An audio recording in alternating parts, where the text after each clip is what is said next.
क्योंकि doctor B are Ambedkar साहब ने देखा, डॉक्टर बी आर अम्बेडकर साहब ने जो आपके लिए संविधान में व्यवस्था दिया था, इस बात को माननीय मसीहा कांशीराम साहब ने देखा कि जब बाबा साहब संविधान बना के सौंप रहे थे तो बाबा साहब कह रहे थे कि इस देश का संविधान हमने बहुत अच्छा बनाया है, लेकिन अगर इस देश के हुकूमत करने वाले लोग अगर मेरे संविधान को पूरी तरह से लागू कर देंगे तो इस संपूर्ण भारत देश का संपूर्ण विकास हो जाएगा। लेकिन साथियों, अगर ये बाबा साहब के मन में आशंका थी तो बाबा साहब के मन में ये भी रहा कि कहीं मेरे ना रहने के बाद इस संविधान को लोग बदल ना दें। मेरे सम्मानित साथियों, ये आज पिछड़े समाज के, कुर्मी समाज के बेटे को यहाँ जो प्रभारी बनाया गया है, माननीय बहन जी के निर्देश पर, मैं आपसे कहना चाहता हूं कि ये 52% बैकवर्ड समाज के लोग बाबा साहब के दिए गए वोट के अधिकार के नाते वोट तो देने का मौका इनको मिलता था, लेकिन इनको चुनाव लड़ने का मौका नहीं मिलता था। 52% ओबीसी समाज के लोगों की भागीदारी मात्र 1.5 से 2% राजनीतिक भागीदारी थी। ये तो धन्यवाद दो माननीय मसीहा कांशीराम साहब, मान्या बहन जी को, जिन्होंने बहुजन समाज पार्टी बना करके एक नारा माननीय साहब मान्या बहन जी ने दिया कि जिसकी जितनी संख्या भारी उसकी उतनी हिस्सेदारी। तब इसके आधार पर जहां ब्राह्मण, क्षत्रिय, वैश्य, पिछड़ा, मुस्लिम सबको भागीदारी मिली, वहीं पर पिछड़े समाज में तमाम ऐसे लोग रहे हैं कि जिनके कोई भी व्यक्ति चुनाव लड़ने को नहीं पाता था, जीतने की तो बात छोड़ दो। उसी कड़ी में कुछ जैसे आपके यहाँ राजभर समाज के लोग भी बड़ी संख्या में हैं, लेकिन राजभर समाज का भी बेटा बीएसपी बनने के पहले कोई चुनाव लड़ने को नहीं पाया था। प्रजापति का बेटा, नाई का बेटा, चौहान का बेटा, पाल का बेटा, चौरसिया का बेटा, राजभर का बेटा, ये तमाम समाज के लोग और ओबीसी समाज के लोगों में जो ये राजनीतिक नेता दिखाई पड़ रहे हैं, ये सबको कोई और नहीं, बहुजन समाज पार्टी रूपी नर्सरी से तैयार करके माननीय साहब बहन जी ने बनाने का काम किया। लेकिन जब इनके अंदर समाज के प्रति, समाज के बारे में इनकी सोच खत्म हो गई, इनकी सोच अपनी बेटी बेटा के चक्कर में आ गई कि अब दूसरा कोई कुर्मी नेता ना बने, दूसरा कोई राजभर नेता ना बने तो हमारी पत्नी बने, अगर कटहरी लड़ना हो तो हमारी पत्नी लड़े, जलालपुर लड़ना हो तो हमारा बेटा लड़े, बेटी लड़े। तो ये परिवारवाद बहुजन समाज पार्टी में नहीं चलता है। ऐसे लोगों को अगर जगह कहीं है तो एक परिवारवादी पार्टी में ही हो सकती है। वो परिवारवादी पार्टी कौन सी है? जो आज आपको धोखा देने के लिए पीडीए का नारा देते हैं। उनके पीडीए का नारे का मतलब है परिवार दल अलायंस, परिवार दल डेवलपमेंट। अगर वो पीडीए का विकास चाहते, पिछड़ा का विकास चाहते, डी से दलित का विकास, एससी का विकास चाहते, मुस्लिम का विकास चाहते, तो जो मान्या बहन जी ने अपनी गवर्नमेंट में, थोड़ी देर के लिए चुप करा दीजिए साहब लोगों को, थोड़ी देर के लिए, अगर ये जरा भी पिछड़ा, दलित, अल्पसंख्यक का विकास चाहते तो मान्या बहन जी ने अपनी गवर्नमेंट में 1 लाख भर्ती बहन जी ने निकाला था। बैकलॉग भर्ती का मतलब कि आपके हर समाज को बहन जी ने खूब नौकरी दिया, ब्राह्मण को दिया, क्षत्रिय को दिया, वैश्य को दिया, पिछड़ा को दिया, लेकिन फिर बहन जी ने एक जांच कराया कि हमारे कितने लोग जो नौकरी बाबा साहब के आरक्षण के बल पर जगह तो निकलती है, फार्म भरा जाता है, लेकिन जब वो फाइनल पे आती है तो उसको रोक लगा दिया जाता है। ऐसी नौकरी लगभग कई लाख खाली पड़ी है।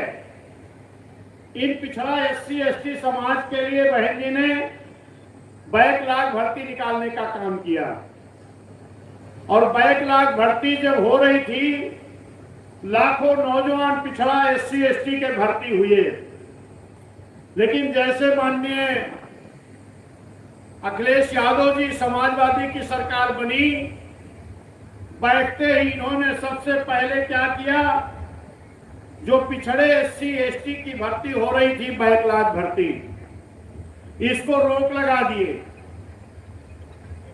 इस भर्ती को रोक लगा दिए। कौन रोक लगाया? एक पिछड़े समाज के मुख्यमंत्री। अगर ये पीडीए का विकास चाहते तो ये भर्ती रोक नहीं लगाते।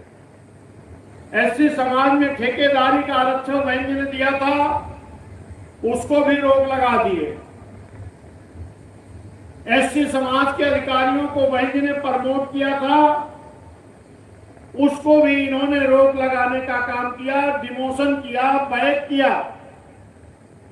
प्रमोशन का आरक्षण का बिल बहन जी लोकसभा में लाई थी, उसको भी फड़वाने का काम किया गया। मेरे सम्मानित साथियों, अगर ये हमारी योजनाओं को रोकने का काम किए हैं, और इतना नहीं,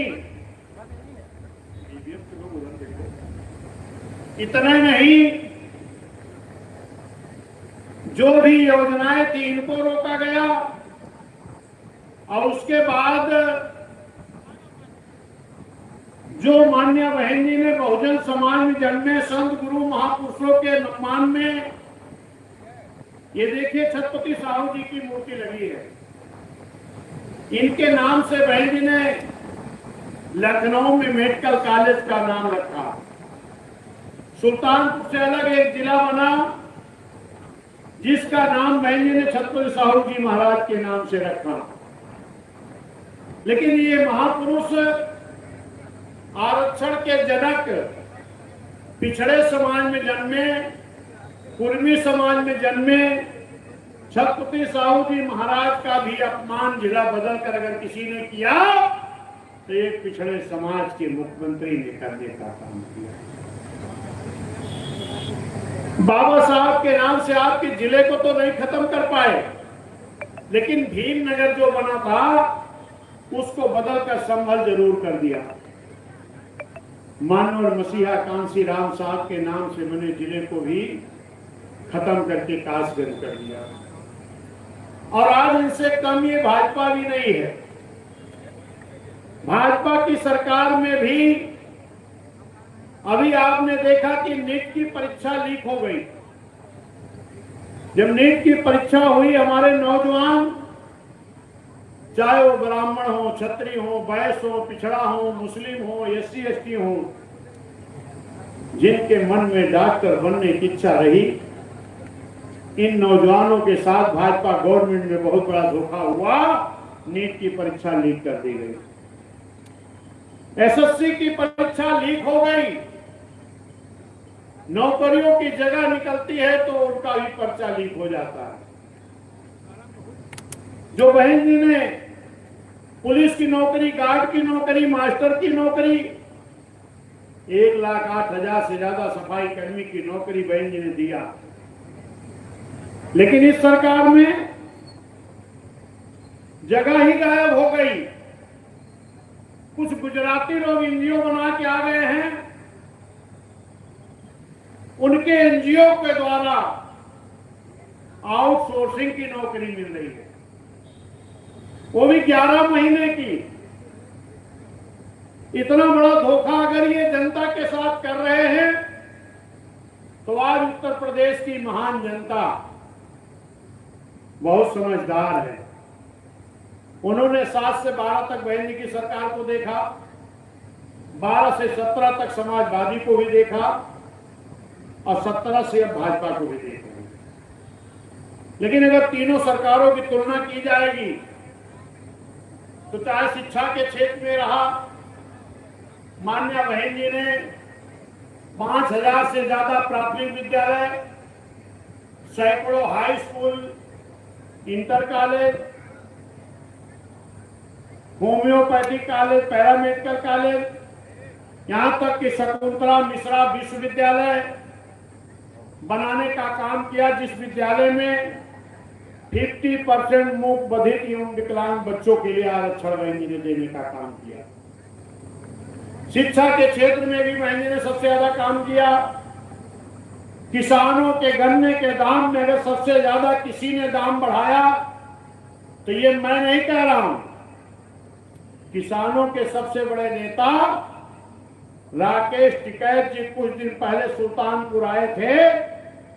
उन्होंने कहा अगर किसानों के लिए सबसे नंबर 1 पर काम किसी ने किया है तो उस नेता का नाम बहन कुमारी मायावती जी, पार्टी का नाम बहुजन समाज पार्टी है। तो चाहे छात्रों के लिए रहा हो, नौजवानों के लिए रहा हो, किसानों के लिए रहा हो और कानून के राज के नाम पर, तो बहन जी का विकल्प कोई नहीं हो सकता।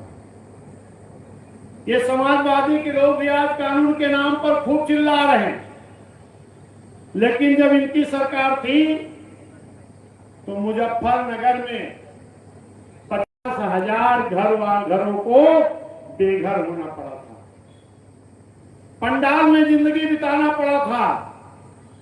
लेकिन ये सैफई परिवार के लोग उनके दुख दर्द में शामिल नहीं हुए, जबकि सैफई में महोत्सव करा करके बॉम्बे के हीरो हीरोइनों का डांस देख रहे थे। आज भाजपा की गवर्नमेंट में पूरी तरह जंगल राज कायम है। अभी कल आपने देखा कि एक लखनऊ में कोचिंग सेंटर में आग लग गई, तमाम हमारे मायूस बच्चों की जान चली गई। हम इस सरकार से मांग करते हैं कि जिनकी जान गई उनके परिवार के लिए आर्थिक मदद की जाए और जो बच्चे हॉस्पिटल में हैं उनके इलाज की अच्छी दवा कराई जाए और उसके बाद जो भी इस तरह की कोचिंग चल रहे हैं, सरकार को सुनिश्चित करना चाहिए कि इस तरह की आगे घटना ना हो। और उस परिवार के लोगों को मेरी शोक संवेदना है जिन परिवार के लोगों ने अपने बच्चों को खोया। सम्मान्य साथियों, इसी के साथ अपनी बात समाप्त करेंगे, क्योंकि आप सभी साथी 10 बजे से यहाँ बैठे हो और इधर मनोज भाई ने हमें लगता है कि खाने की व्यवस्था भी करा दिए हैं, तो लोगों की बात सुनने से ज्यादा तो उधर दिमाग चला गया है, क्योंकि भूख लगने का टाइम हो गया। भाई सुबह से आप आए हो तो आपकी भी गलती नहीं है। फिलहाल आज आप लोगों ने बड़ी संख्या में यहाँ आए, इधर बड़ी संख्या में हमारे पत्रकार बंधु भी आए हैं। मैं आप सबका भी बहुत बहुत स्वागत, अभिनंदन, वंदन करते हैं कि आप हमारी बहुजन समाज पार्टी की कार्यकर्ता बैठक को कवर करने के लिए आए हैं। इसके लिए धन्यवाद। अपनी बात समाप्त करेंगे। जय भीम, जय भारत, नमो बुद्धाय, खुदा हाफिज, धन्यवाद, शुक्रिया आप सबका।